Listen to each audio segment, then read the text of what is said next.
देखो last class हमने Dalton's law of partial pressure discuss किया था। क्या होता है Dalton's law of partial pressure, एक बार रफली रिकैप करा देता हूँ। क्योंकि इस चैप्टर में, केमिकल इक्विलिब्रियम वाले चैप्टर में, आपको इक्विलिब्रियम कांस्टेंट जब निकालना है तो Dalton's law of partial pressure आना चाहिए, तभी आप कर पाओगे, है ना। एक्टिव मास भी मैंने डिस्कस किया था। एक्टिव मास का मतलब क्या होता है जनरली? मोलैरिटी, है ना। Active mass may be mole fraction also, may be partial pressure also if there are gaseous system. तो मैंने लास्ट क्लास बोला था, अगर मान लो यहाँ पे O2 और N2 है तो P टोटल कितने बोलते हैं इसका? P of N2 plus P of O2। Partial pressure, total pressure of A gaseous mixture is equal to sum of partial pressures of the individual gases, sum of algebraic sum of partial pressures of the individual gases। ये पहला statement था। दूसरा statement था कि partial pressure सिर्फ N2 का निकालना है तो मोल fraction of N2 into P total कर देंगे।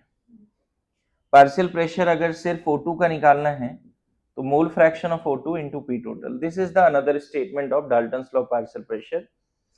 मैं फिर बोलूं, पहले ना हमारे पास गैसेस स्टेट चैप्टर हुआ करते थे जो जेई मेन से इस बार हट गया है, नीट से भी हट गया, जेई मेन से भी हट गया। तो वहां पे हम लोग गैस लॉज पढ़ते थे, Charles law, Boyle's law, Gay-Lussac's law, Avogadro's law, ये सब बहुत तरह के लॉ पढ़ते थे। और वहां पे भी डाल्टन्स लॉ पार्शियल प्रेशर पढ़ते थे। वहीं पे हम लोग पीवी इक्वल टू एनआरटी पढ़ते थे। तो चूंकि वो अभी हट गया है, लेकिन उसका यूज अदर चैप्टर में है। उस चैप्टर में जो हम लोग लर्न करते थे उसका यूज केमिकल इक्विलिब्रियम वाले चैप्टर में है, स्पेशली जब हमें क्या निकालना होता है? KP. KP equilibrium constant, KP. मैं बताऊंगा केपी क्या होता है, आज के क्लास में वो कवर होगा और बहुत सारे न्यूमेरिकल्स आप कर भी पाओगे। तो चलो एक क्वेश्चन इस पे करते हैं। क्वेश्चन ये है, देखते हैं कितना तुम समझ पा रहे हो, है ना। लिखो question, calculate pressure of partial pressure of O2 in a gaseous mixture of O2 and N2, है ना, having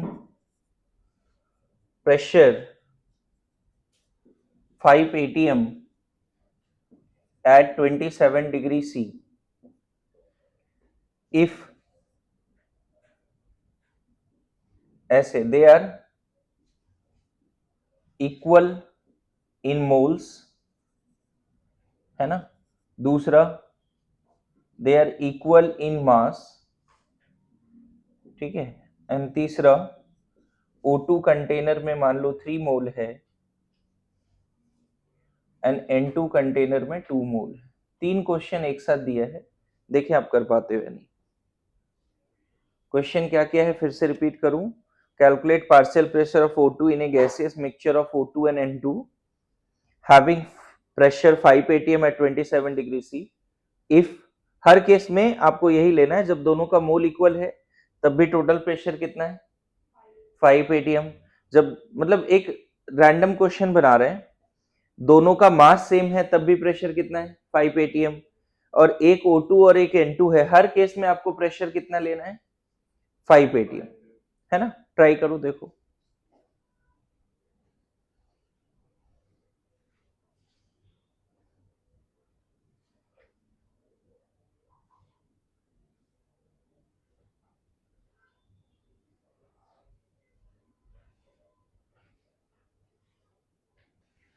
क्वेश्चन लिखा सबने?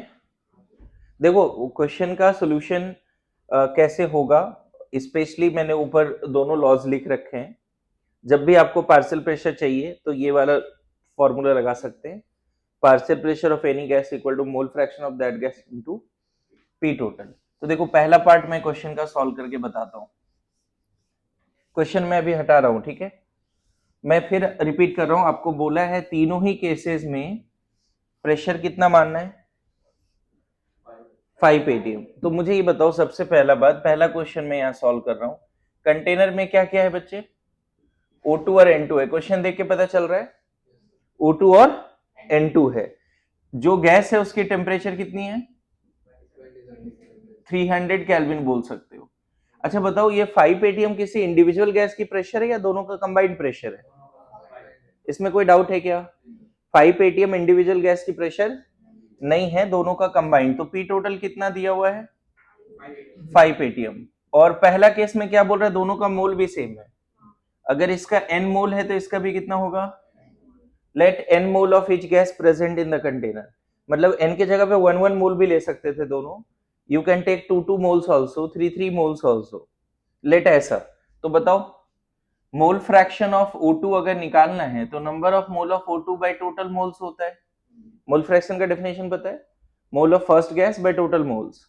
तो ये शायद 1/2 आ गया। और मोल फ्रैक्शन का समेशन 1 होता है, ऐसे तुम यहां भी लगा सकते हो, यही number of mole of N2 by total mole. ये भी कितना आ गया? अब देखो मोल फ्रैक्शन आ गया तो बड़ा इजी हो गया ना। प्रेशर ऑफ O2 कितना लिख दोगे? मोल fraction of O2 into P total. P total कितना दिया हुआ क्वेश्चन में? तो 2.5 एटीएम किसकी प्रेशर है? एंड प्रेशर ऑफ N2 कितना बोल दें?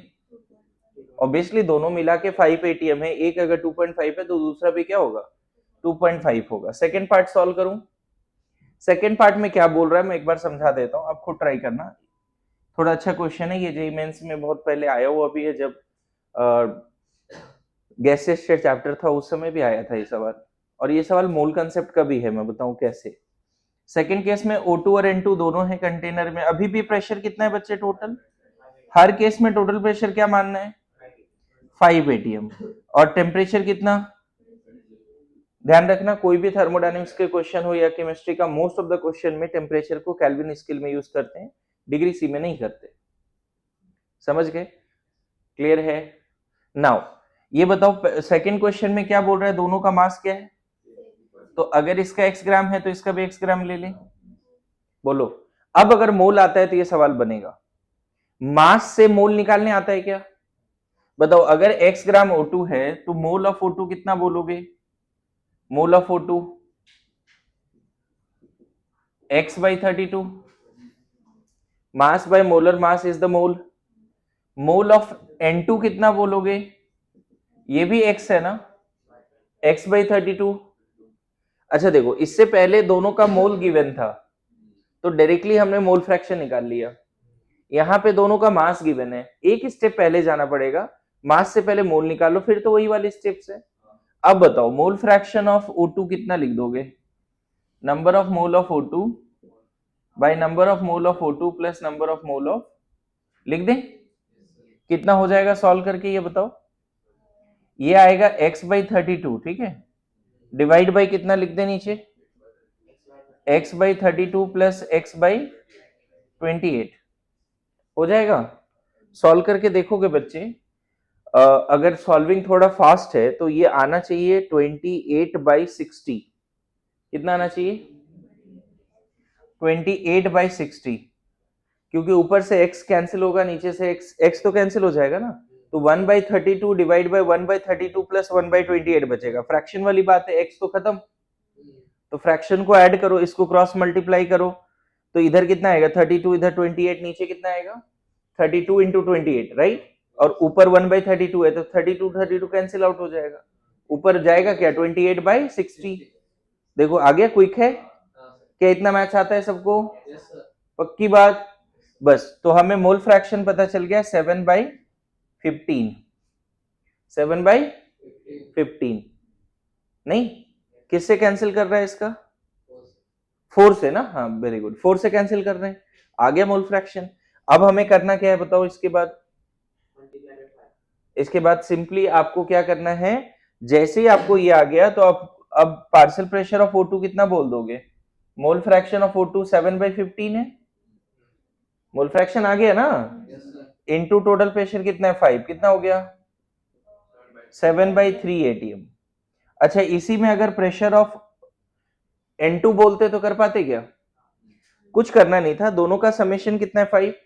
एक पता चल चुका है तो दूसरा कितना आ जाएगा? 5 माइनस 7/15, बोलो 8/3 आ जाएगा। इस केस में कितना आ जाएगा? और ऐसे भी बताओ, अगर तुम्हारे पास O2 का मोल फ्रैक्शन आ गया तो N2 का मोल फ्रैक्शन कितना लिखोगे?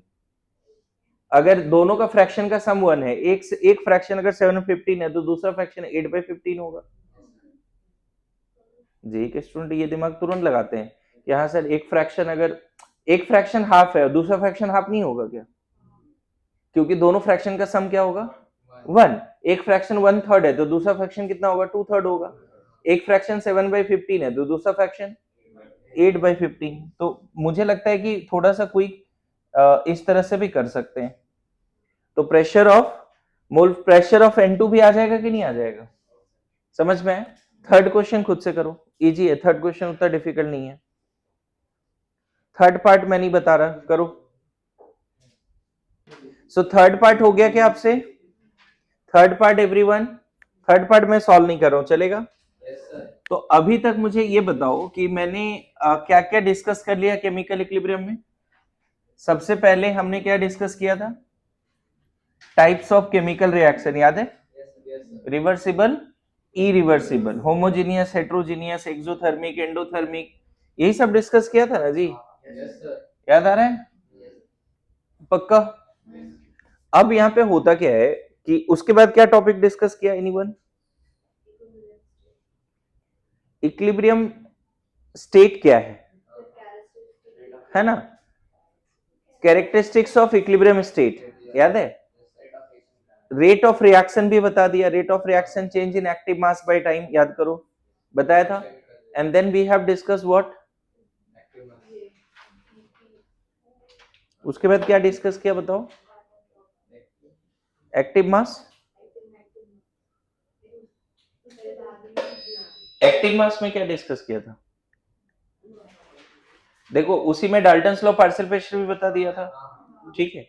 ये सब सारी चीजें डिस्कस हो गई थी। अब हम लोग जो डिस्कस करने जा रहे हैं that is called equilibrium constant. लिखिए, हेडिंग दीजिए, equilibrium constant, equilibrium constant and there types, ये दोनों बातें डिस्कस करते हैं। Equilibrium constant and there types, ठीक है? Equilibrium constant and there types. तो इसमें देखो क्या है ऐसे समझना। अगर मान लो एक कंटेनर में सपोज तुमने N2H2 रखा किसी टेम्परेचर T पे, किसी टेम्परेचर T पे N2 और H2 रख दिया, ठीक है? आपने कितने रखे होंगे? मान लेते हैं इसके A मोल है और इसके B मोल है। अब मैंने इतना बताया कि N2H2 जब भी रिएक्ट करता है अमोनिया बनता है, और ये प्रोसेस क्लोज कंटेनर में हो तो रिवर्सिबल होता है, कभी बताया ऐसा? ये किस तरह से रिएक्ट करेगा? What is the way they are reacting? N2 plus 3H2 gives twice of ammonia. T equal to 0 पे क्या बोलोगे? ये A है, ये B है, ये 0 है। धीरे धीरे रेट ऑफ फॉरवर्ड रिएक्शन, ये रिएक्शन मेनली फॉरवर्ड चलेगा, बैकवर्ड चल नहीं पाएगा। बैकवर्ड कैसे चलेगा? अमोनिया है ही नहीं इनिशियली, है ना? मान लो मैं बात करूं 10:30 AM में अगर हमने N2H2 एक कंटेनर में रख के छोड़ दिया, 10:30 अभी जो टाइम है मान लो छोड़ दिया, तो ये दोनों रिएक्ट करके किधर जाएगा? प्रोडक्ट। क्या उसी समय अमोनिया है जो बैकवर्ड भी चलेगा? नहीं है। एग्जैक्टली 11 AM में कंटेनर में क्या है? सिर्फ N2 और H2 है, अमोनिया है ही नहीं। अमोनिया बनना शुरू होगा, अमोनिया जैसे जैसे बनेगा फिर अमोनिया बैक N2 और H2 में भी आएगा, मतलब रिएक्शन फॉरवर्ड भी चलेगा और रिएक्शन थोड़ी देर के बाद बैकवर्ड भी चलेगा। अमोनिया जैसे जैसे बढ़ेगा ना बच्चे, वैसे वैसे फिर धीरे धीरे रिएक्शन क्या होगा? बैकवर्ड चलेगा। किसी समय T पर, T1 टाइम पे मान लेते हैं ये घट के X1, ये X2 और ये X3 हो गया T1 टाइम पे। कितने तुमने कितने बजे शुरू किया? 11 AM, राइट? 11 AM में A और B था, ये 0 था। 5-10 मिनट के बाद क्या हुआ? मान लेते हैं T1 टाइम 10 मिनट है, मतलब 11:10। फिर हम T2 टाइम पे क्या लिख देते हैं? देखो T2 टाइम पे लिख देते हैं Y1, Y2, Y3। अभी भी चेंज हो रहा है, समझ रहे हो? अभी भी क्या हो रहा है? तीनों चेंज हो रहा है, धीरे धीरे फॉरवर्ड बैकवर्ड चल रहा है, चेंज हो रहा है, चेंज हो रहा है। क्लियर है? T3 टाइम पे फिर से बदल गया, Z1, Z2, Z3 बदल रहा है, लेकिन उसके बाद हम देखें बदल नहीं रहा है, ये फिक्स हो चुका है। मतलब एक ऐसा समय आया, हाँ 11:30, जब कंटेनर में क्या है? तीनों कांस्टेंट हो चुका है, N2H2 एंड अमोनिया, ये तीनों क्या हो गया, Z1 Z2 एंड Z3। अब ये फर्दर चेंज नहीं हो रहा है। जब ये फर्दर चेंज नहीं हो रहा है तो हम बोलेंगे इक्विलिब्रियम स्टेट हैज अराइव्ड। क्या इक्विलिब्रियम आ चुका है? 11 बजे क्या इक्विलिब्रियम में था? नहीं। 11:10 में? नहीं। 11:20 में? जब तक चीजें बदल रही थी N2H2 तब तक हम क्या बोल रहे थे, इक्विलिब्रियम में नहीं है। जैसे ही 11:30 हुआ T3 टाइम, क्या दिखा हमें कि N2H2 और अमोनिया चेंज नहीं हो रहा है। उस समय फर्दर चेंज, मतलब 11:30 के बाद तुम देखोगे तो लगेगा यहाँ रिएक्शन रुक चुका है, कुछ हो ही नहीं रहा है, ऐसा लगेगा। शुरू में यह हलचल दिखेगी। मैंने ऐसा समझाया था आपको कि अगर यहां मान लो ऐसा मैं बैरोमीटर टाइप लगा दूं, मैं नैनोमीटर टाइप, तो इसका क्या होता था, हाइट चेंज होता था। याद करो, यहाँ मरकरी जो ऊपर नीचे होता था, फ्लक्चुएट करता था मरकरी। याद है मैंने क्या लिखा था? Eight equilibrium state all the observable properties of the reaction mixture become constant. Colour, temperature, pressure, density सब क्या लगता है, फिक्स हो चुका है। लेकिन ऐसा लगता है रिएक्शन रुक चुका है, it is so static, but actual में equilibrium state is not static, it is, कभी बताया ऐसा इक्विलिब्रियम स्टेट का कैरेक्टरिस्टिक्स? क्लास में लिखाया हुआ है इक्विलिब्रियम स्टेट का कैरेक्टरिस्टिक्स, एक बार लेक्चर देखिए। तो इक्विलिब्रियम पे आने के समय क्या हो जाता है, N2H2 और अमोनिया का एक्टिव मास क्या हो जाता है, कांस्टेंट। N2H2 अमोनिया का कलर, डेंसिटी सब क्या हो जाता है, fix. It seems that reaction has stopped, but reaction चल रहा होता है इक्वल रेट से, फॉरवर्ड एंड बैकवर्ड डायरेक्शन। जब ये इक्विलिब्रियम पर आ चुका है, जब ये सारी चीजें कांस्टेंट हो चुकी है, समझ गए, उस समय हम क्या निकालते हैं, इक्विलिब्रियम कांस्टेंट। जो भी मैंने हेडिंग दिया क्या है, equilibrium constant. Equilibrium constant is defined at equilibrium state. Before equilibrium, after equilibrium नहीं। इक्विलिब्रियम कांस्टेंट कब लिखते हैं, इक्विलिब्रियम स्टेट पे। कब लिखते हैं, एट इक्विलिब्रियम। समझ गए, क्लियर है? Now very important, according to law of mass action, ये एक नया चीज सीख रहे हैं अभी। According to law of mass action ऐसा माना जाता है कि rate of forward reaction directly proportional to product of active mass of reactants raise to the power their power. क्या माना जाता है लॉ ऑफ मास एक्शन के हिसाब से? रेट ऑफ फॉरवर्ड रिएक्शन जो है वो किस पे डिपेंड करेगा, rate of forward reaction directly proportional to product of active masses of reactants raise to the power क्या, देयर कोफिशिएंट्स, है ना। लॉ ऑफ मास एक्शन क्या है, समझ में है? यहां तक पहले लिख के रखो। अभी आपको कोई स्टेटमेंट नहीं लिखना है, मैं स्टेटमेंट थोड़ी देर में समझाता हूं। Initially law of mass action एक थ्योरी है, ये बोलता है कि rate of any reaction directly proportional to product of active masses of reactants raise to the power their coefficients. Balance reaction का कोफिशिएंट क्या, N2 का 1 है और H2 का कितना है? देखो जो रिएक्टेंट है वही ब्रैकेट में लेना है, यहाँ 3H2 नहीं लेना है। रिएक्टेंट क्या क्या है, N2 और H2, तो वो दोनों स्मॉल स्क्वायर ब्रैकेट में लेना है, और जो कोफिशिएंट वो पावर में जाएगा। लॉ ऑफ मास एक्शन, इसको थोड़ा सा फील कराता हूं क्या है एक्चुअल में। मुझे ये बताओ कि अगर इनपुट ज्यादा है तो आउटपुट ज्यादा होगा, ऐसा लग रहा है? आप घर पे एलपीजी गैस सिलेंडर देखे हो, एलपीजी चूल्हा देखे हो, उसको फुल वॉल्यूम पे रखते हो तो कंबशन फास्ट होता है या नहीं होता है? होता है ना। मिनिमम पे रखते हो तो कंबशन, क्यों फास्ट होता है कंबशन उस केस में?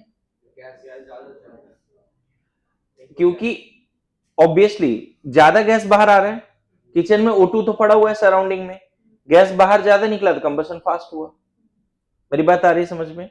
तुम बताओ, अगर N2H2 तुम बना रहे हो, मान लो सब लोग अपने अपने लैब में अमोनिया बना रहे हो, तुम भी अमोनिया बना रहे हो N2H2 लेके, सबको एक फ्रीडम दे रहा हूं कि तुम N2H2 जितना चाहो उतना ले लो। मान ले इसने 1 मोल लेके स्टार्ट किया रिएक्शन को, इसने स्टार्ट किया 5 मोल लेके, उसने स्टार्ट किया 10 लेके, या अलग भी ले सकते, इसने 20-30 लिया, तुमने 0.1 0.3 लिया, ऐसा मान लो, है ना। उसने 100-200 ले लिया, सबने अलग अलग लिया। मुझे बताओ किसके लैब में अमोनिया सबसे ज्यादा जल्दी बनेगा? जिसने सबसे ज्यादा एक्टिव मास लिया इनिशियली, या सबसे कम लिया है? अभी वही तो समझा रहा हूं। अभी तूने बोला कि इनपुट ज्यादा होता आउटपुट ज्यादा, कम कैसे बोल रहे हो फिर? अरे बोलो, अभी समझ में आ रहा है? कहां पे अमोनिया फास्ट बनेगा, किसके लैब में? जिसने सबसे ज्यादा N2H2 ले रखा है। रैंडम ऐसा बोल सकते हैं कि नहीं बोल सकते हैं? अरे ऐसा नो, जैसे कार या बाइक चलाते हैं तो 5 नंबर गियर पे जब चलाते हैं, एक्सीलेट करते हैं, तो क्यों फास्ट भागता है? रीजन देखते हो ना, क्यों क्यों चलता है? इंजन, मोटर फास्ट चलता है, मोटर में पिस्टन फास्ट होता है। क्यों फास्ट होता है वहां? क्योंकि उसके जो इंजन है उसमें पेट्रोल सप्लाई फास्ट हो रही है। समझ में? कंबशन फास्ट हो, पेट्रोल सप्लाई फास्ट हो रहा है, कंबशन फास्ट हो रहा है, पिस्टन फास्ट भाग रहा है। और उसके कार के इंजन में, बाइक के इंजन में, स्कूटी के इंजन में कितना पेट्रोल जाएगा वो एक्सीलेटर डिसाइड करता है। एक्सीलेट किया मतलब पेट्रोल ज्यादा गया, ऐसा समझ लो रफली। अरे ऐसा नो, तो ऐसा मानते हो ना कि इनपुट ज्यादा तो आउटपुट, अरे ज्यादा पढ़ोगे ज्यादा मार्क्स आएंगे। Yes no? तो मुझे बताओ, रेट ऑफ फॉरवर्ड रिएक्शन किस पे डिपेंड करेगा? जो रिएक्टेंट है उसके एक्टिव मास पे। तो वही तो लिखा है मैंने, rate of forward reaction directly proportional to product of active masses of reactants raise to the power their coefficient. इसी को रेट ऑफ फॉरवर्ड रिएक्शन को हम क्या लिख देंगे, के एफ। एक कोई कांस्टेंट ला दिया यहाँ पे, जैसे होता है ना डायरेक्टली प्रोपोर्शनल टू, इक्वालिटी के लिए कांस्टेंट ला दिया, क्या मिल गया? ऐसा बोलो। Similarly according to law of mass action, rate of backward reaction क्या होगा? रेट ऑफ बैकवर्ड रिएक्शन किस पे डिपेंड करेगा? बैकवर्ड किस रफ्तार से चलेगा वो? क्या किस पे डिपेंड करेगा? रिएक्शन देख के बताओ। प्रोडक्ट का एक्टिव मास, प्रोडक्ट का active mass raise to the power, obviously ammonia का कोफिशिएंट 2 है। अच्छा यहाँ और कोई रिएक्टेंट नहीं है तो सिर्फ एक ही रखेंगे। प्रोडक्ट लेने का मतलब यहाँ सिर्फ प्रोडक्ट ही है, मल्टीप्लाई नहीं कर रहे हैं। और यहाँ पे आरबी क्या लिखेंगे बच्चे? के बी, समझ गए? यहाँ ना आर एफ क्या है? Rate of forward reaction. और के एफ क्या है? Rate constant for forward reaction. उसी तरह आरबी क्या है? Rate of backward reaction. के बी क्या है? Rate constant for backward reaction. Constant of proportionality is के एफ एंड के बी। पहले तो ये बताओ, मैंने एक्सप्लेनेशन के थ्रू ही लिखाया, क्या इसमें तुम लोग कन्विंस्ड हो कि हाँ sir rate of forward reaction जो रिएक्टेंट है उसके एक्टिव मास पर डिपेंड करेगा? क्या इसमें कन्विंस्ड हो? पक्का? Law of mass action theoretical concept है बच्चे। ये डायरेक्टली स्टेटमेंट क्या देता है? Rate of forward reaction directly proportional to active masses of reactant raised to the power their coefficients, and similarly rate of backward reaction directly proportional to active mass of product raised to the power coefficients. Clear है? आगे चल के 12th में एक chapter है chemical kinetics, वहां पे actual चीजें पढ़ोगे जिसको बोलते हैं डिफरेंशियल रेट लॉ, और वहां पे आप ऑर्डर ऑफ रिएक्शन पढ़ोगे, तो वो एक्चुअल कंसेप्ट है। पता है ये पावर एग्जैक्टली 1 और 3 होगा या कुछ और होगा, ये एक्सपेरिमेंटली निकल के आता है। अभी केमिकल इक्विलिब्रियम में आपको जो रिएक्शन दिखेगा ना, जो भी रिएक्शन रिवर्सिबल दिखेगा, रेट ऑफ फॉरवर्ड रिएक्शन लिखना है तो आपको क्या करना है, जो रिएक्टेंट है उसका स्क्वायर ब्रैकेट में लेना है, कोफिशिएंट को नहीं लेना है, कोफिशिएंट को पावर में ले जाना है। अभी फिलहाल के लिए आपके लेवल पे इतना कर सकते हैं, बोलो। अब यहां पे क्या होने वाला है, मैं कुछ ग्राफ बताने वाला हूं, ये पार्ट हटा सकते हैं। ये जो मैंने इधर लिखा है सब समझ में आ रहा है? ये कौन सा स्टेट आ चुका है, चेंज नहीं हो रहा है ना? ये कौन सा स्टेट है? इक्विलिब्रियम स्टेट है। ये लिखा क्या तुमने? इसको तुरंत लिख दो क्योंकि मैं उधर ही हटा रहा हूं, इसको भी रहने देते हैं जल्दी। अच्छा तुम यहाँ पे ये मीनिंग वगैरह भी लिख लेना बच्चे। आर एफ क्या है? Rate of forward reaction. के एफ क्या है? Rate constant for forward reaction. उसी तरह आरबी क्या है? Rate of backward reaction. के बी क्या है? थोड़ा मीनिंग भी लिखिए, है ना, थोड़ा मीनिंग भी लिखिए जल्दी।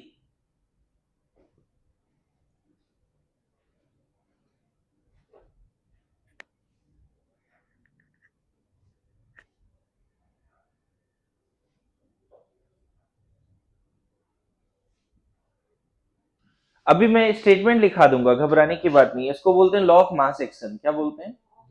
Law of mass action. यहां तक लिख लिया आपने? ये क्या? Rate constant for forward, it is the sorry rate of forward reaction, this is rate constant for forward reaction, है ना। 12th में फिर बोल रहा हूं, काइनेटिक्स में रेट कांस्टेंट के बारे में और डिटेल में पढ़ोगे, ठीक है ना। अब मुझे बताओ, यहाँ पे दो ग्राफ बना रहा हूं मैं, एक ग्राफ बना रहा हूं जो भी टेस्ट में दिया भी था, कॉन्सेंट्रेशन ऑफ रिएक्टेंट और product versus time graph. Concentration of reactant, है ना। आप एक चीज बताओ कि जब आपने जीरो टाइम मतलब 11 AM, 11 AM में कंटेनर में सिर्फ क्या है बच्चे? N2 और H2 है, N2 और H2 है। कंटेनर में क्या है? सिर्फ।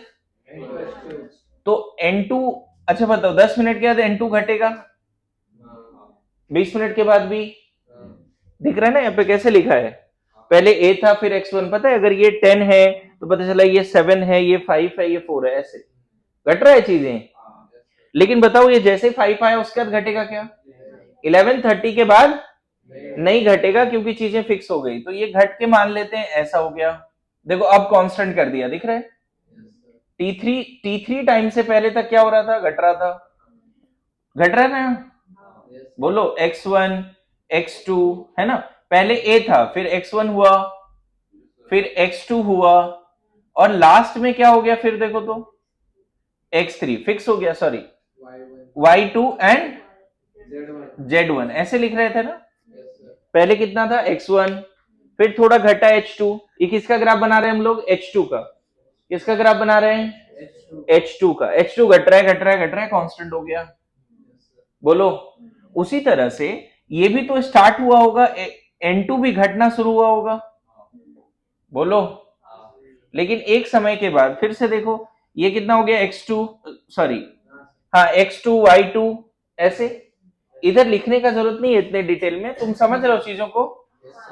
इतने डिटेल में लिखने का जरूरत नहीं है, लेकिन हम यहाँ पे ये समझाने की कोशिश कर रहे हैं कि N2 घट रहा है और H2 भी टाइम के रिस्पेक्ट में क्या हो रहा है बच्चे? N2 देखो H2 घट रहा है, घट रहा है, घट रहा है, फिर कांस्टेंट हो गया। और बोलो ये भी टाइम के रिस्पेक्ट में क्या हो रहा है? घट रहा है, फिर कांस्टेंट हो गया। ये किसका ग्राफ मैं ले रहा हूं? H2 का, और ये N2 का। ये पहले कितना था? A, और ये कितना था पहले? B। बोलो आ रहा है समझ में? पहले N2 H2 A था और N2 B था। धीरे धीरे देखो T1 में घट गया, T2 में घटा, लेकिन T3 के बाद क्या हो चुका है? कांस्टेंट। अच्छा टाइम के रिस्पेक्ट में व्हाट अबाउट प्रोडक्ट? पहले प्रोडक्ट तो जीरो है, पहले प्रोडक्ट जीरो है, प्रोडक्ट बढ़ेगा बढ़ेगा बढ़ेगा बढ़ेगा बढ़ेगा, फिर T3 टाइम के बाद नहीं बढ़ेगा। आ रहा है समझ में? तो देखो ये वाला जो टाइम है ना, दिस इज इक्विलिब्रियम टाइम। क्या है ये? कोई भी रिएक्शन जब आप स्टार्ट करते हो तो आफ्टर सम टाइम रिएक्टेंट और प्रोडक्ट, पहले रिएक्टेंट घट रहा होता है, जितना भी रिएक्टेंट घट रहा होता है प्रोडक्ट बढ़ रहा होता है। लेकिन एक समय आता है जब रिएक्टेंट प्रोडक्ट की एक्टिव मास में चेंजेस नहीं आते। अच्छा इसमें ना ऐसा ग्राफ तो बना दिया, लेकिन वेरिएशन और भी हो सकता है, आगे बताऊंगा। हो सकता है ये दोनों घट के इससे नीचे आ जाए और ये बढ़ के ऊपर चला जाए, लेकिन कांस्टेंट ही रहेगा हमेशा, है ना। कांस्टेंट ही रहेगा हमेशा, ठीक है। ये ग्राफ बनाइए जल्दी से, क्विक क्विक एक और ग्राफ बनाएंगे, फिर इसके बाद एक एग्जांपल लेके अभी समझा रहा हूं। Proper theory law of mass action में लिखा दूंगा।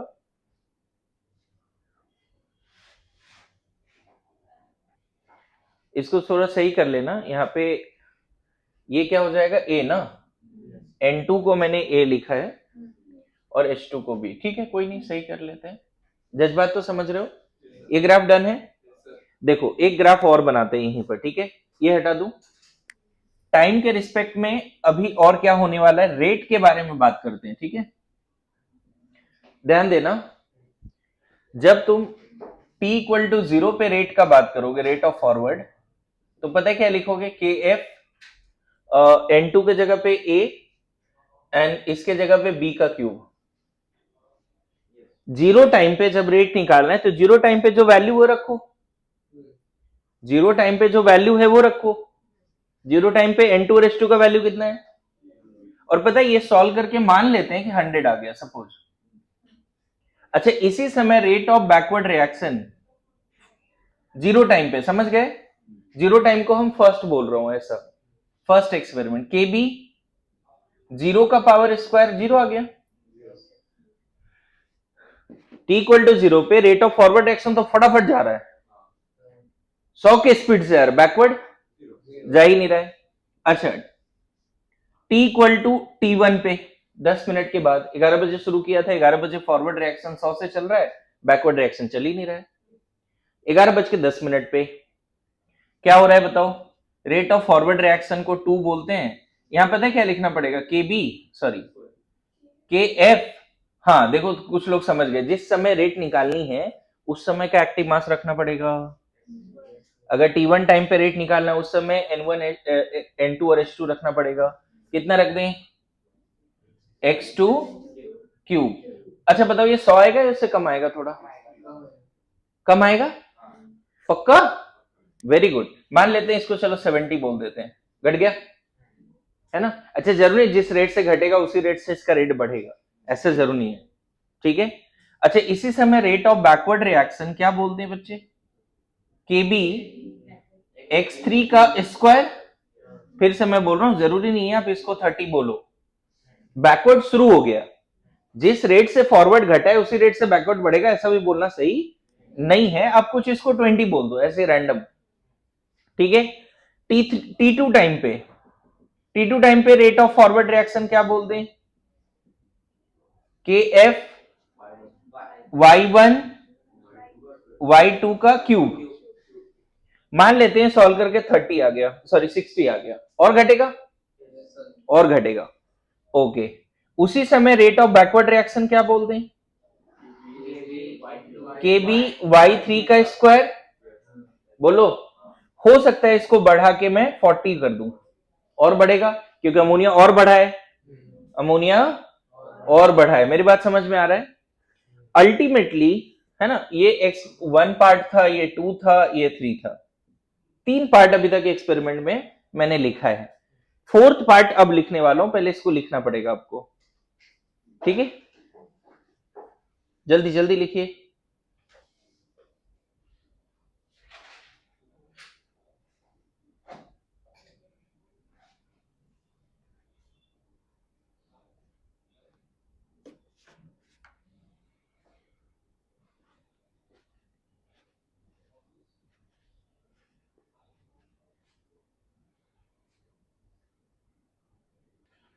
देखो, अगर तुमने ये चारों एक्सपेरिमेंट लिख लिया 3, तो चौथा एक्सपेरिमेंट का बात करते हैं। चौथा क्या होने वाला है बताओ?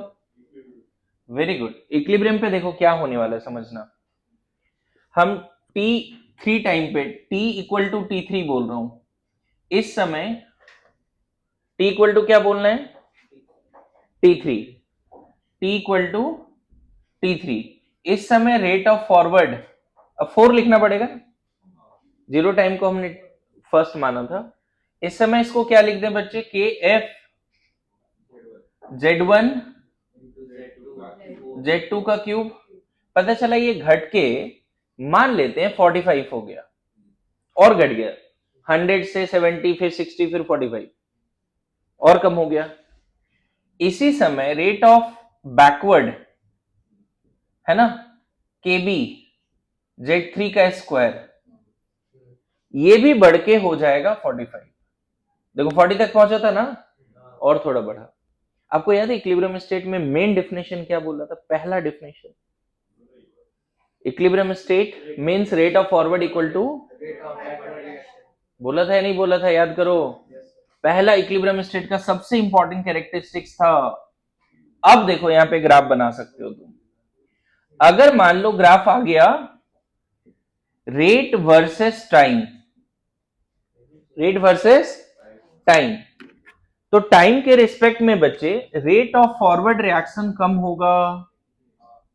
टाइम के रिस्पेक्ट में रेट ऑफ फॉरवर्ड रिएक्शन कम होगा, घट रहा है, देखो 100, 70, 60 है ना, 40, और रेट ऑफ बैकवर्ड रिएक्शन, और पता है फिर दोनों बराबर हो जाएंगे, T3 टाइम के बाद देखो ध्यान रखना, कुछ लोग यहां पे कंफ्यूज होते हैं, रेट बराबर होता है और इससे पहले वाले ग्राफ में क्या था, क्या कॉन्सेंट्रेशन बराबर हो गया था? क्या कॉन्सेंट्रेशन क्या बराबर है? मैं बताऊं, at equilibrium state active mass of reactant product may और may not be equal but it is constant. ये सब फिक्स हो जाएगा, बराबर भी हो सकता है, नहीं भी हो सकता है, लेकिन ये कांस्टेंट होना मस्ट है। This will not further change but at equilibrium state RF must be equal to, है ना, ये क्या है, आरएफ है और ये क्या है, आरबी है। देखो आरएफ पहले 100 था, आरबी 0 था, फिर रेट ऑफ फॉरवर्ड डायरेक्शन कम हो के कहां तक पहुंच गया, 45 तक। रेट ऑफ बैकवर्ड डायरेक्शन बढ़ के कहां पहुंच गया, 45। तो ध्यान रखना, इक्विलिब्रियम पर रेट वाला जब भी ग्राफ होगा ना, उसको इक्वल में रखना, अलग अलग मत रख देना। रेट वाला ग्राफ ऐसे नहीं दिखा सकते तुम कि एक ऐसा एक ऐसा है। क्या बोला, समझ में आया? रेट वाला ग्राफ हमेशा मर्ज हो जाएगा, लेकिन एक्टिव मास वाला ग्राफ हो भी सकता है, नहीं भी हो सकता है। एक्टिव मास वाला ग्राफ मर्ज होगा क्या, हो भी सकता है। क्या हम ऐसा बोलना सही होगा कि at equilibrium active masses of reactant products are equal? May और may not be, but at equilibrium rate of forward and backward must be equal. Yes no? मेरी बात आ रही समझ में? हाँ, at equilibrium the active masses of reactants and products are constant and will not change with respect to time further. All the observable properties of the reaction mixture will be, equilibrium mixture will be constant but it will not change with respect to time. Density, color, active mass सब fix हो जाएगा। बोला है समझ में? लिखो, बोलो, graph का एकदम फीलिंग आ गई? हाँ बोलिए। अभी हम दोनों का एडिशन 90 आ रहा है, तो वो 10 कहाँ पे गया? नहीं, देखो रेट ऐसा नहीं है कि रेट को आप फिक्स कर रहे हो, जो रेट से घट रहा है वो कोफिशिएंट के हिसाब से चीजें बदलती है।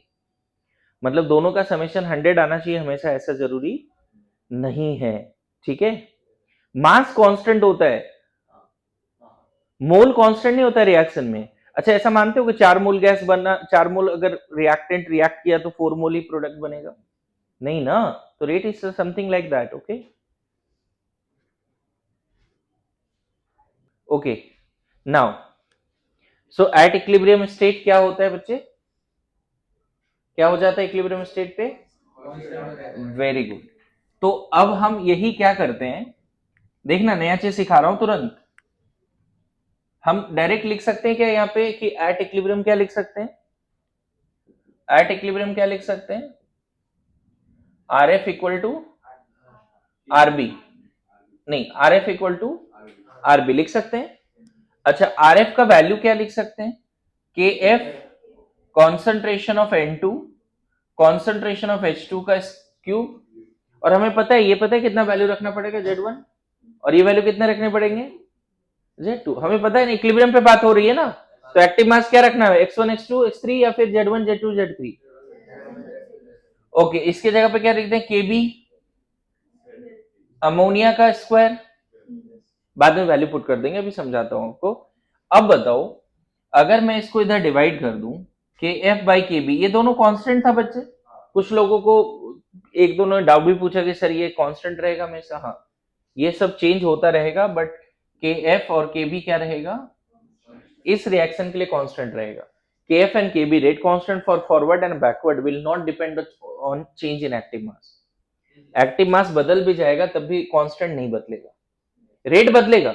एक्टिव मास बदलने से रेट बदलेगा, देखा था ना, 800 से 70 ऐसे हुआ, रेट बदलेगा लेकिन रेट कांस्टेंट नहीं बदलेगा। तो रेट कांस्टेंट फॉर फॉरवर्ड, और इसको इधर डिवाइड कर दिया, रेट कांस्टेंट फॉर बैकवर्ड हो गया, और इसको फिर इधर डिवाइड कर दो, इधर क्या मिलेगा, अमोनिया का स्क्वायर, और इधर क्या मिलेगा, N2 और H2 का मिलेगा। अगर तुम चाहो तो यहां वैल्यू रख सकते हो, यहां कितना रख सकते हो, Z3 का स्क्वायर, Z1 इंटू Z2 का क्यूब।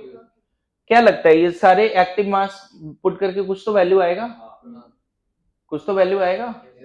ध्यान रखना, रेट का रेशियो नहीं है, रेट तो बराबर है, रेट कांस्टेंट का रेशियो है। ध्यान रखना, किसी को ऐसा ना लगे कि ये 1 आ जाएगा। अरे रेट इक्वल है, इसको इधर डिवाइड किया तो ये कोई वैल्यू आएगा, and this value is called equilibrium constant. इस वैल्यू को क्या बोलते हैं? Equilibrium constant. अभी समझ में इक्विलिब्रियम कांस्टेंट क्या है? इक्विलिब्रियम कांस्टेंट इज, पहला बात क्या बोला? It is defined at equilibrium state, पहला बात ये बोला। दूसरा बात क्या बोला? Equilibrium constant is rate of forward by rate constant for forward reaction to that of rate constant for backward reaction. तीसरा पार्ट क्या बोल दिया? It is the active mass of product divide by active mass of reactants raised to the power coefficients at equilibrium. यहां पे values कौन सा रखना है? x1 x2 x3 रखना है क्या? नहीं, जो इक्विलिब्रियम पर है वो रखना है। तो किसी भी रिएक्शन का अगर इक्विलिब्रियम कांस्टेंट लिखना है तो तुम क्या बोलोगे? सर आप रिएक्शन तो दो मुझे, मैं बताता हूं लिख के। किसी भी रिएक्शन का अगर इक्विलिब्रियम कांस्टेंट लिखना है तो आपको क्या करना पड़ेगा? सिंपली वो रिएक्शन को एनालाइज करो, जो प्रोडक्ट दिख रहा है उसका एक्टिव मास, जो प्रोडक्ट का कोफिशिएंट पावर में जाएगा, जितने भी रिएक्टेंट्स दिख रहे हैं उसका प्रोडक्ट नीचे, और जो भी उसका कोफिशिएंट पावर में जाएगा, दैट इज इक्विलिब्रियम कांस्टेंट।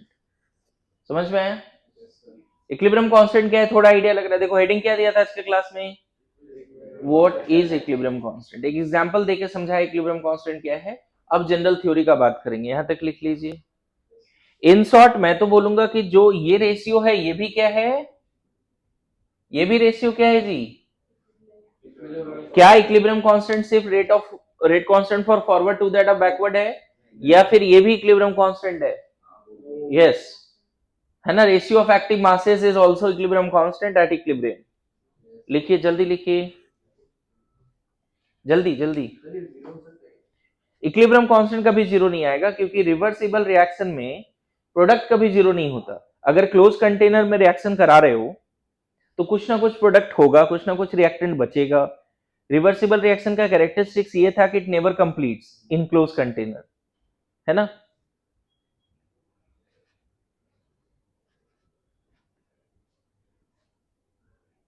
देखिए, अब जनरल सारी बातें एक साथ जनरल टर्म में समझा देता हूं, बातें नहीं।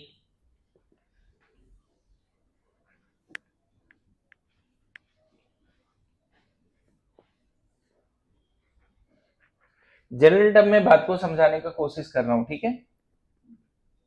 देखिए, मान लेते हैं, है ना, consider a reversible reaction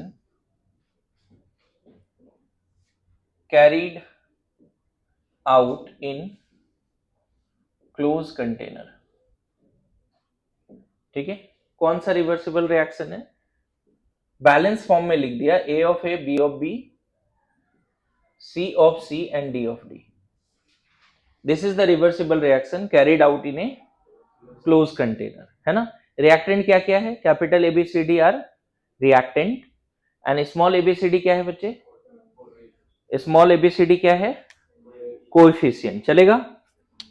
now फिर से यहां पे इस तरह से समझते हैं कि t इक्वल टू 0 पे हमने कितना ले लिया? मान लेते हैं n1 n2 ले लिया, और ये दोनों 0 0 है। t1 टाइम पे, t equal to t1 time पे फिर से x1 x2 x3 x4 ऐसे लिख दें, समझ गए? x3 x4। t equal to t2 time पे क्या लिख दें? y1 y2 y3 y4। t equal to t3 time पे क्या लिख दें? z1 z2 z3 z4। Actual में तुमने कंटेनर में पहले क्या लिया था? Capital A and B। कितने कितने लिए? n1 n2। कितने कितने लिए? ये तो भाई बैलेंसिंग की वजह से है ना, स्मॉल b। पहले कंटेनर में क्या लिया था तुमने? t इक्वल टू 0 पे। फिर उसी कंटेनर में अब क्या क्या आ चुका है? ABCD सब आ चुका है। कितने टाइम पे? t1 टाइम पे। कितना? समझ में आ रहा है? उसी कंटेनर में थोड़ी देर के बाद अब क्या है? अच्छा चलो t3 टाइम पे डायरेक्ट लिख देते हैं। क्या लिख दें? अभी भी एबीसीडी है और अब ये बदल नहीं रहा है, बोलो अब ये बदल नहीं रहा है, समझ में आया? अब हम क्या लिख देंगे? According to law of mass action. Law of mass action क्या बोलता है? Rate of forward reaction proportional to product of active masses of reactants raise to the power their coefficient. अभी तो बताया, एक अमोनिया का प्रैक्टिकल एग्जांपल लेके बताया, जनरल बातें कर रहे हैं। कितना लिख दें? R F equal to K F A का पावर ए बी का power B. Similarly rate of backward reaction क्या लिख दें? प्रोपोर्शनल टू सी का पावर सी डी का power. Law of mass action का डेफिनेशन अब समझ में है? मैं डेफिनेशन नहीं लिखा रहा हूं, फिर भी समझना पड़ेगा। क्या है definition? Rate of forward reaction is directly proportional to product of active masses of reactants raised to the power their stoichiometric coefficients. And similarly rate of backward reaction क्या लिख दें? Kb C का पावर C D का power D। बोलो, ये दोनों equation समझ में आ रहा है? अब बताओ एट इक्विलिब्रियम क्या लिख दें? क्या ये दोनों हमेशा बराबर होगा क्या? Rate of forward backward initially भाई रेट ऑफ फॉरवर्ड 100 से चल रहा है, क्योंकि यहाँ ए और बी कितना रखने वाले हम लोग? N1 N2 initially. उसी समय t इक्वल टू 0 टाइम पे रेट ऑफ बैकवर्ड डायरेक्शन तो 0 है, क्योंकि C और D 0 0 रखना पड़ेगा। अभी तो समझाया। तो हमें ये बोलना पड़ेगा एट इक्विलिब्रियम क्या बोलना पड़ेगा? RF equal to RB। पता है ये दोनों बराबर कब होगा? जब यहां पे तुमने G1 G2 रखा और यहां पे G3 G4 रखा, Z1 Z2। अरे yes no? Rate of forward reaction कब और रेट ऑफ बैकवर्ड रिएक्शन बराबर कब होगा? T3 टाइम पे। अरे यस नो? अभी समझाया। और जब ये बराबर हो जाएगा बच्चे, तो के एफ बाई यहां क्या लिख दोगे? ए का पावर ए बी का पावर बी और यहां क्या लिख देंगे? के बी सी का पावर सी एंड डी का पावर स्मॉल डी। यहां तक समझ में आया? इसके बाद हम यहां से क्या लिख सकते हैं? के एफ बाई के बी क्या लिख सकते हैं? यहां पे सी का पावर सी डी का पावर डी ए का पावर ए बी का पावर बी। लिख दिया। और मैंने बोला यही क्या है बच्चे? के इक्विलिब्रियम। ये भी क्या है? रेशियो के इक्विलिब्रियम। समझ में आ रहा है? So now what is equilibrium constant? फिर से पहला, it is defined at equilibrium state, है ना? दूसरा, any reversible reaction if carried out in a closed container, you know that sooner or later it will get the state of equilibrium। State of equilibrium आएगा 10 20 50 minute के बाद आएगा, और जैसे equilibrium पे आ गया उस समय रेट ऑफ फॉरवर्ड बैकवर्ड बराबर होगा। वो जैसे ही बराबर होगा ये लिख पाएंगे, ये लॉ ऑफ मास एक्शन से लिख पा रहे हैं, फिर यहां से डिवाइड करके ये लिख पाएंगे। मतलब हर रिवर्सिबल रिएक्शन के लिए इक्विलिब्रियम कांस्टेंट डिफाइंड होगा। Any reversible reaction if carried out in a closed container, है ना? Equilibrium constant is defined at equilibrium state. क्योंकि आपको पता है लास्ट क्लास मैंने इक्विलिब्रियम का स्टेट का कैरेक्टरिस्टिक्स लिखाया कि कोई भी रिवर्सिबल रिएक्शन को अगर इक्विलिब्रियम क्लोज कंटेनर में कराओगे तो थोड़े समय के बाद इक्विलिब्रियम स्टेट आता है। एंड इक्विलिब्रियम स्टेट क्या है? जिसमें रेट ऑफ फॉरवर्ड बैकवर्ड बराबर होता है।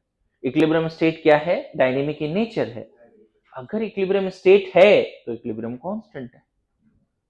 अगर किसी रिएक्शन का इक्विलिब्रियम स्टेट है तो इक्विलिब्रियम कांस्टेंट भी है। समझ में आ रहा है? तो लिखना शुरू करो, फिर इसको हम लिखेंगे। लिखिए, if any reversible reaction carried out in a close container, if any reversible reaction carried out in a closed container, if any reversible reaction carried out in a closed container,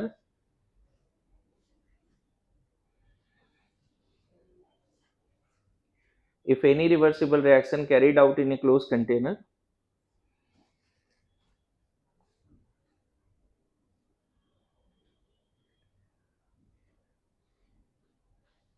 it will get the equilibrium state after some time. It will get the equilibrium state after some time.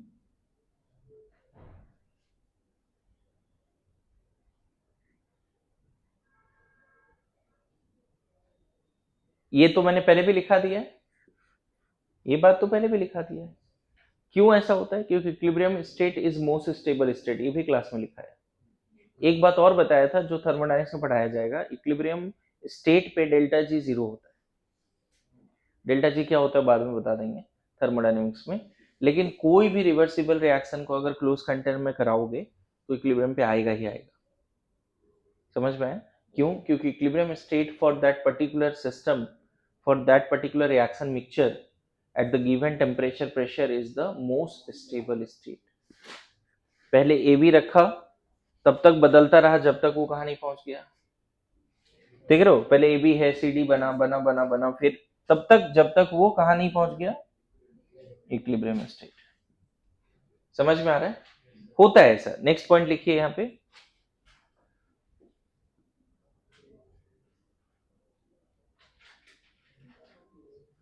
equilibrium constant is defined at equilibrium state।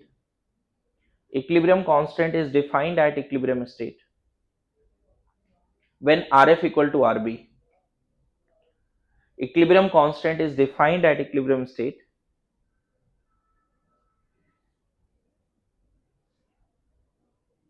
equilibrium constant is defined at equilibrium state। इसी में आगे लिखो, it is defined as ratio of rate constant for forward to that of backward reaction। पहला ratio of rate constant for forward to that of backward reaction, ratio of rate constant for forward to that of backward reaction, ratio of rate constant for forward to that of backward reaction। पहला definition लिखा, ratio of rate constant for forward to that of backward reaction. दूसरा लिखिए, it is also equal to product of, है ना, ये वाला product multiplication के लिए है ना, it is also equal to product of active masses of reactants। it is also equal to product of active masses of, ये प्रोडक्ट का मतलब मल्टीप्लीकेशन, समझे? It is also equal to product of active masses of reactants to that of product of active masses of products, to that of product of active masses of products, to that of product of active masses of product. यहाँ पे दो बार product आया है, एक बार product क्या है, multiplication के लिए। To that of product of active masses of products raised to the power their stoichiometric coefficients respectively, raised to the power their stoichiometric coefficients respectively। समझ में आया? raised, देखो ना, यही तो लिखा रहा हूं, जो यहां लिखा वही लिखा है। It is ratio of KF by KB, वो लिखा दिया। दूसरा क्या लिखा रहा हूं, it is the product of active masses of products. शुरू में प्रोडक्ट लिखा है, रिएक्टेंट लिखा है, मैंने गलत लिखा दिया क्या? Product of active masses of products, हाँ उसको सही कर लो please. Product of active masses of products to that of product of active masses of reactants. पहले प्रोडक्ट आएगा ना ऊपर, उसको सही कर लेना। फिर से रिपीट करो, it is also defined as product of active masses of products to that of product of active masses of reactants. क्या गलती हो गया था, पहले रिएक्टेंट कर दिया था ना, यहाँ प्रोडक्ट का पहले लिखते हैं फिर रिएक्टेंट का। चलो इसी बहाने याद रहेगा, इस गलती के बहाने, ठीक है। Raise to the power their respective coefficients. बोलो यहां तक आ रहा है समझ में? अब यहां से हमें क्या समझ में आ गया ये बात से, क्या हम ऐसे बोल सकते हैं कि हर रिवर्सिबल रिएक्शन जो इक्विलिब्रियम पे आ गया, उस इक्विलिब्रियम पे उसकी इक्विलिब्रियम कांस्टेंट होगी? क्या बोला जा सकता है? any reversible reaction if at equilibrium it has some equilibrium constant। बोलो क्या ये कभी जीरो होगा? जैसे पूछा, नहीं, ये 1 हो सकता है नो डाउट, ये 1 से ज्यादा भी हो सकता है, 1 से कम भी हो सकता है, लेकिन एग्जैक्टली जीरो कभी नहीं होगा। तो नेक्स्ट पॉइंट में ऐसे लिख सकते हैं कि any reversible reaction at equilibrium state will have equilibrium constant. Any reversible reaction at equilibrium state will have their equilibrium constant, will have their equilibrium constants, है ना, will have their equilibrium constants. क्या law of mass action मुझे लिखाना चाहिए या दो example के बाद तुम लोग समझ चुके हो लॉ ऑफ मास एक्शन क्या होता है? हाँ, क्या लगता है कोई भी अगर रिएक्शन इक्विलिब्रियम पे है तो उसका इक्विलिब्रियम कांस्टेंट होगा? कोई भी रिएक्शन अगर क्लोज कंटेनर में है थोड़ी देर बाद इक्विलिब्रियम में आएगा, और अगर वो इक्विलिब्रियम पे आया तो उसका क्या होगा? अगर वो इक्विलिब्रियम पे आ गया तो क्या होगा? उसका इक्विलिब्रियम कांस्टेंट होगा. लिखिए बोर्ड पे जो लिखा है. नाउ लिखिए, कुछ रिएक्शन दे रहा हूं, उसका इक्विलिब्रियम कांस्टेंट का एक्सप्रेशन लिख के दिखाओ. बस सिंपल क्वेश्चन दे रहा हूं, ठीक है. ध्यान रखना, active mass of solid and liquid हमने क्या माना था? प्योर सॉलिड लिक्विड कभी लिखाया था, याद है? क्या माना था active mass of pure solid and liquid? Active mass का क्लास लिया है और active mass of pure solid liquid हमने 1 लिया है, क्लास में डिस्कस भी किया था, एक बार देखिएगा, है ना. क्वेश्चन ये है, राइट एक्सप्रेशन फॉर के इक्विलिब्रियम. पहला, मान लो बोलता हूं H2 और I2 रिएक्ट करके 2HI बना रहा है, तो इक्विलिब्रियम कांस्टेंट का एक्सप्रेशन बताओ. एकदम सिंपल क्वेश्चन है, बताओ क्या लिख दें? कि इक्विलिब्रियम किसके बराबर लिख दें? क्या अभी डेफिनेशन बोला था? तुम्हें रेट कांस्टेंट का वैल्यू नहीं दिया है ना, तो KF/K भी मत करो, जो रिएक्शन दिया वो लिखो. क्या है प्रोडक्ट में? HI है पावर 2, नीचे H2 पावर 1, I2, हो गया सिंपल.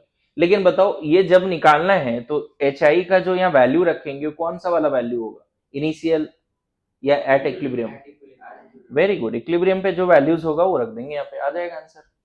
बोलो सेकंड क्वेश्चन देखो. मान लो कैल्शियम कार्बोनेट सॉलिड है, CaO solid plus CO2 gas, क्या लिख दें कि equilibrium?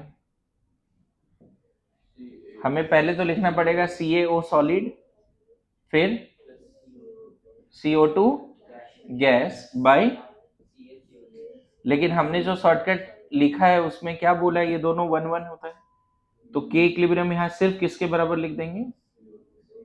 Active mass of CO2 gas, बस. अच्छा, आपको याद होगा बच्चे, कभी लास्ट प्रीवियस क्लास में हमने एक्टिव मास निकालना सिखाया था. कुछ क्वेश्चन डाल्टन्स लॉ से वही तो किया था, partial pressure is active mass. और उससे पहले भी क्वेश्चन मोलरिटी लिखना सिखाया है. अगर मान लो यहाँ पे एक कंटेनर में 1 मोल CO2 है 10 लीटर कंटेनर में, तो यहाँ 1/10 रख देंगे, आंसर. अरे यस नो, यहाँ 1/10 रख देंगे. बोलो समझ में आया? थर्ड क्वेश्चन देखो, अगर मान लो N2O5 है ना, 4 ऑफ NO2 प्लस O2, ये रिएक्शन बैलेंस है या नहीं है? देख लो एक बार, चेक करो. N2O5 यहाँ 4 नाइट्रोजन 10 ऑक्सीजन है, 4 नाइट्रोजन 8 और 2 10, बैलेंस्ड है. कुछ नहीं मेंशन है तो गैसियस मान के लिख दो कि इक्विलिब्रियम जल्दी से. क्या लिख दोगे? 4 NO2 या NO2 power 4, very good, divide by N2O5 का, है ना, दिख रहा है आपको? N2O5 का पावर 2, देखो लिख पा रहे हैं? अच्छा, मान ले ऐसा रिएक्शन दे दिया, 3 of A plus 2 of B is equilibrium with C plus 4D, क्या हो जाएगा कि इक्विलिब्रियम? C का पावर 1, D का पावर 4, नीचे A का पावर 3, हो गया, आंसर आ रहा है. क्या आजकल के इक्विलिब्रियम लिख पाएंगे कोई रिएक्शन देख के? और पैरेलली क्या याद रखना है कि अगर ये एग्जैक्ट वैल्यू चाहिए तो हमें यहाँ क्या रखना पड़ेगा? हमें एनी हाउ ABCD का इक्विलिब्रियम पे क्या डेटा है वो रख देंगे, फिर मैथ से. हमें एनी हाउ NO2 O2 और N2O5 इक्विलिब्रियम पे क्या है वो रख देंगे, फिर मैथ से. बोलो तो कम से कम ऐसे 100 से ज्यादा न्यूमेरिकल है बच्चे जो करना पड़ेगा फाइंड इक्विलिब्रियम कांस्टेंट। ऐसे क्वेश्चन भरे पड़े फाइंड इक्विलिब्रियम कांस्टेंट। करेंगे भी क्वेश्चन करेंगे, पहले इसको लिख लो जल्दी।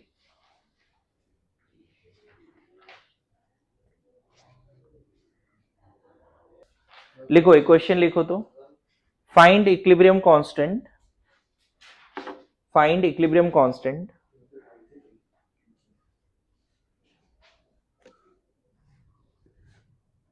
फॉर द रिएक्शन, रिएक्शन भी लिख लो यहां पे, find equilibrium constant for the reaction A plus 2B give C plus 2D। ये रिएक्शन है, बैलेंस फॉर्म में दिया हुआ है।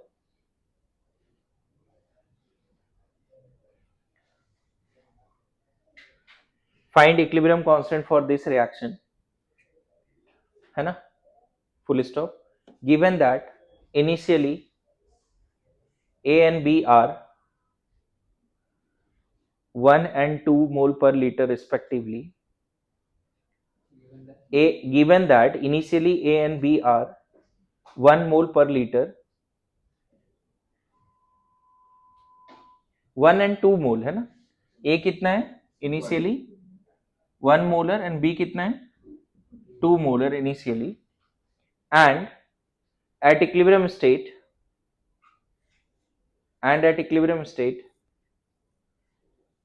active mass of B and C are equal, and at equilibrium state active mass of B and C are equal। देखो पहला सवाल है, मैं सॉल्व करता हूं, सब लोग ध्यान देना, आप ट्राई कर लेना, ऐसा बहुत सारा सवाल मिलेगा। पहले तो कंटेनर में क्या क्या लिया है, ए और बी, ये कितना है 1 और ये 2। इक्विलिब्रियम स्टेट पे डायरेक्टली लिख देता हूं मैं, क्या क्या है, ए बी सी डी सब है, हमें नहीं पता ये कितना है, मान लेते हैं x1 है, ये x2 है, या चलो हम इक्विलिब्रियम पे z मानते थे ना, z3 z4, इक्विलिब्रियम पे सब ऐसा मान लिया। अगर हमें एनी हाउ ये सब मिल जाए z1 z2 z3 z4, तो क्या इक्विलिब्रियम आ जाएगा कि नहीं आएगा, क्योंकि रिएक्शन जो दिया हुआ है उसका इक्विलिब्रियम क्या लिखना चाहिए हमें, c का पावर c, d का पावर 2, b का पावर, ये लिखना चाहिए हमें। एनी हाउ अगर ये मिल गया बच्चे तो आंसर आ जाएगा। अब ये कैसे मिलेगा उसके लिए मोल लगाना है। अच्छा एक चीज और बोल रहा है, एट इक्विलिब्रियम स्टेट क्या बोल रहा है, इक्विलिब्रियम स्टेट पे बी और सी क्या है, इक्विलिब्रियम स्टेट पे है, समझ गए, शुरू में नहीं है, शुरू में तो बी कितना है 2 है, ये 1 ये 2 ये 0 0। क्या बी और सी स्टार्ट में बराबर है, बी और सी स्टार्ट में बराबर नहीं है, इक्विलिब्रियम स्टेट पे बराबर है। क्या ऐसा हो सकता है, एक बार चेक करते हैं। मान लेते हैं एट इक्विलिब्रियम क्या लिख दें, इसको 1 माइनस एक्स लिखेंगे। अगर मान ले ए में एक्स का कमी आया, तो मोल कंसेप्ट के हिसाब से बताओ 2 में कितने का कमी आएगा, यही पे मोल कंसेप्ट लगता है। देखो 1 2 से रिएक्ट कर रहे हैं बच्चे, कोफिशिएंट देखो ना यहाँ पे, 1 of A react with 2 of B. अरे ऐसा नो, अगर इसका x गया तो इसका कितना जाना चाहिए, 2x जाना चाहिए ना, क्या बात कर रहा है। इसका 1 गया तो इसका 2 जा रहा है, इसका अगर x गया तो इसका कितना जाएगा, तो है 2 और 2x गया, कितना बचेगा, 2 minus 2x। यही ध्यान लगाना है, समझ रहा है। फिर से रिपीट, अपने से मान लिया कि let at equilibrium x mole of A go to product, तो a कितना बचेगा, अब 1 था और x गया तो बचा कितना, आ रहा है समझ में। अच्छा अब बैलेंसिंग कोफिशिएंट का अब यूज है, यहाँ पे क्या यूज है, इसका 1 गया तो इसका 2 जाएगा, इसका x गया तो इसका 2x जाएगा, बचेगा कितना फिर। अच्छा इसका 1 गया तो इसका 1 बनेगा भी, देखो 1 अगर गया तो इसका कोफिशिएंट 1 है तो यहाँ x लिख दें, इसका x गया तो कितना बनेगा, x बनेगा। अच्छा इसका 1 गया तो इसका 2 बन रहा है, इसका x गया तो ये कितना बनेगा, 2x। ये लिखने नहीं आता ना बच्चे, भूल जाओगे, यहाँ पे मोल का यूज है। अब हमें जो दिया हुआ उसको यूज कर लेते हैं। क्या दिया हुआ है, ये दिया हुआ है इक्विलिब्रियम पे b कितना बचा है, 2 माइनस 2x। a कितना बना है इक्विलिब्रियम पे, सॉरी c कितना बना है इक्विलिब्रियम पे क्या दिया, दोनों बराबर था, और इक्विलिब्रियम पे देखो ना एबीसीडी कितना है, Z1 एक्चुअल में किसके बराबर 1 माइनस एक्स, Z2 किसके बराबर है, समझ में, इसको जैसे इक्वेट किया तो x इक्वल टू कितना आ गया 2/3 आ गया, बोलो। अब यहाँ पे सबका वैल्यू लिख दे बच्चे, 1 माइनस 2/3 कितना 1/3, 2 माइनस 2/3 2 माइनस 4/3 हो गया ना, कितना 2 माइनस 4/3 2/3, ये भी 2/3 आया। अच्छा x तो यहाँ पे है ही 2/3, बोलो, और ये कितना 4/3, देखो सब आ गया इक्विलिब्रियम पे, एग्जैक्ट वैल्यू आ गया इक्विलिब्रियम पे, कौन क्या क्या है, क्या करें यहाँ पे, x का वैल्यू कितना रख दें 2/3, सॉरी c का वैल्यू, d का वैल्यू 4/3 का स्क्वायर, 4/3 का स्क्वायर, ये 1/3 और ये 2/3 का स्क्वायर, बोलो। मुझे क्या लगता है बच्चे, नीचे 3 और 3 क्यूब यहाँ पे और यहाँ पे 3 क्यूब है, तो कैंसिल हो गया ना पूरा, तो ऊपर बचेगा 2 इंटू 4 इंटू 4 और नीचे बचेगा 2 इंटू 2, नीचे क्या बचेगा 2 इंटू 2, 8 आ गया, हो गया आंसर आ गया, आंसर क्या आ गया 8। नेक्स्ट टैब टेस्ट जो सैटरडे होगा इस तरह का कम से कम वहां पे 5 क्वेश्चन रहेंगे, आपको प्रैक्टिस करना है अभी जाके, समझ गए। इस वीक हो सकता है एक क्लास में और लूं, है ना, मैं देखता हूं कब मैनेज कर सकते हैं, लेकिन एक क्लास और हो सकता है इस वीक, ठीक है, ओके।